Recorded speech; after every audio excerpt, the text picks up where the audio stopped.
come from are equal and free, and that means working class women here in the UK who have borne the brunt of cuts. People pretend like austerity is over. Austerity never ended. We've had 14 years of austerity, and it's working class women who have borne the brunt of those cuts in the public sector. And we see it when we think about the cuts that the councils had to make and how that disproportionately impacts women. We've seen it across society, stagnating pay, the closure of services for domestic violence victims, and also the world as well. We know that our lives here are connected to the lives of women across the world. We live that every single day, from those who are displaced, forced to flee their homelands, to those who are living under war and bombardment. And in particular, we have to think about the women who are experiencing war and conflict in Gaza, in Sudan, in Congo, and across the world. In Gaza, we know that they are facing bombing and besiegement. They are forced to endure awful conditions. We've heard the accounts, but particularly, I guess, the impact on women we need to talk about.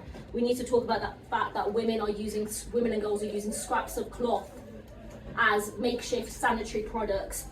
C-sections performed with no anaesthetics at all. Women giving birth under the rubble, in the streets. Women having to skip meals so children have something to eat.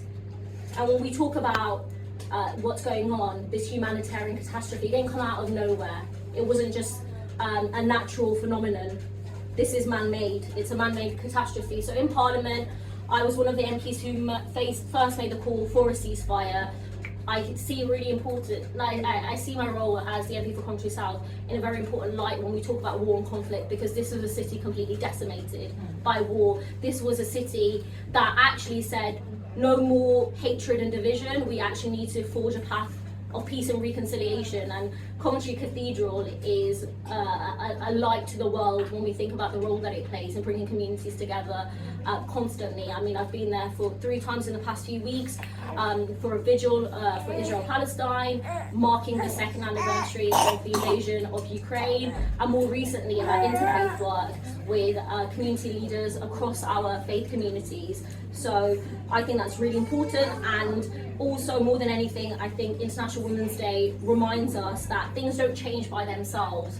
I was in an adult education setting just before I came here, and one of the questions that I was asked was, what do you think about the right to protest, or people protesting, do you think it's effective?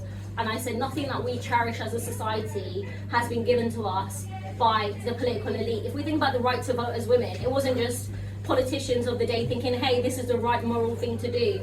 It was women protesting, it was women organising, it was women barricading themselves, it was women who died for our right to have the vote. And that's where change comes from. If you think about the NHS, it wasn't just given to us.